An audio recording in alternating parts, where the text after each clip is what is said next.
فيزياء، يعني انا هتكلم عنها، ولو هي هتشوفني او هتسمعني هتبقى عارفه نفسها كويس جدا جدا.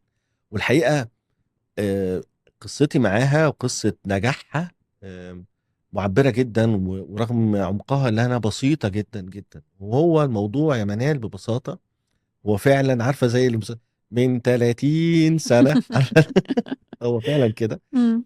وكان بتديني فيزياء وفي ثانويه عامه. تقيلة الفيزياء. ثانويه عامه قديمه، خلي بالك. اه تقيلة انا تقيلة يعني لا، ثانويه عامه، انا كنت ثانويه عامه قديم، اخر مم. حاجه في القديم خالص، مم. اخر سنه. فكانت تقيله قوي قوي، يعني كانت ماده صعبه جدا وكانت تقيله جدا. وهي الحقيقه كانت هي اصلا طريقتها بسيطه جدا، بسيطه قوي قوي، لان انا كان في اكتر من مدرس قبلها بيديني فيزياء، وهو في نفس الوقت نقلت على كذا حد يعني. الدنيا صعبه، هو مصعبها وحاجات كتيره كده، لكن هي بقى البساطه هنا نجاح فين؟ في بساطه شرح الماده نفسها.